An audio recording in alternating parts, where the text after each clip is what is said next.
Hello అండి, welcome back to my channel. ఈ recipe కోసం 1 స్పూన్ మినపప్పు, 2 స్పూన్స్ శనగపప్పు, 4 వెల్లుల్లి రెబ్బలు, ఎండుమిర్చి ఎక్కువ తీసుకోవాలండి. జీలకర్ర, ధనియాలు 1 స్పూన్.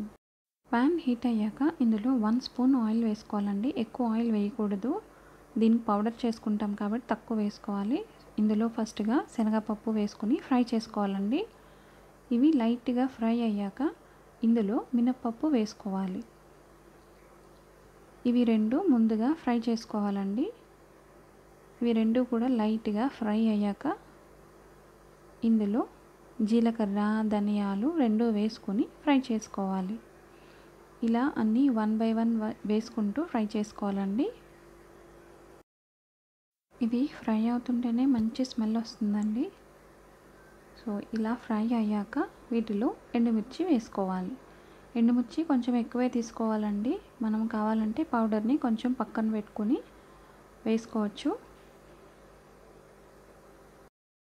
ఎండుమిర్చి కూడా ఫ్రై అయ్యాక లాస్ట్లో వెల్లుల్లి రెబ్బలు వేసుకోవాలి. ఇవి ఎక్కువ ఫ్రై అవ్వకూడదండి. స్టవ్ ఆఫ్ చేసుకొని మిక్సీ జార్లోకి తీసుకోవాలి. ఇప్పుడు పాన్ హీట్ చేసుకుని ఇదే ప్యాన్లో 6 టేబుల్ స్పూన్ ఆయిల్ వేసుకోవాలి. ఇప్పుడు ఇందులో ముందుగా మనం క్లీన్ చేసి పెట్టుకున్న ఫ్రెష్ గోంగూరని వేసుకుని ఫ్రై చేసుకోవాలి. ఈ రెసిపీకి మనకి మ్యాక్సిమం 15 మినిట్స్ పడుతుందేమో అండి, అంతే.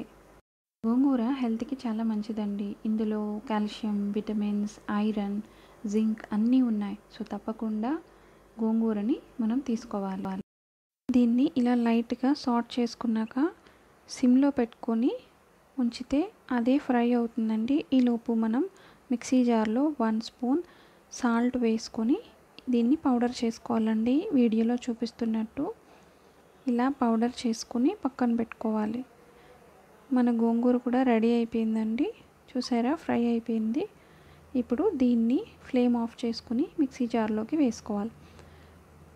ముందుగా హాఫ్ పౌడర్ని వేరే ప్లేట్లోకి తీసుకొని బ్లెండ్ చేసుకోవాలండి.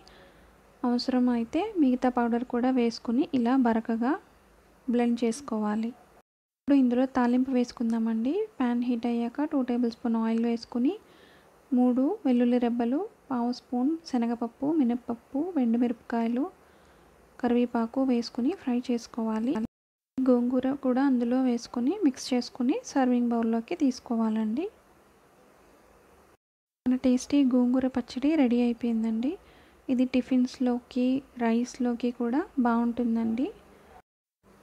వేడి వేడి రైస్లో నెయ్యి వేసుకుని ఈ గోంగూర పచ్చడిని కలుపుకొని తింటే చాలా బాగుంటుందండి. చూస్తుంటేనే నోరు ఊరిపోతుంది కదండి.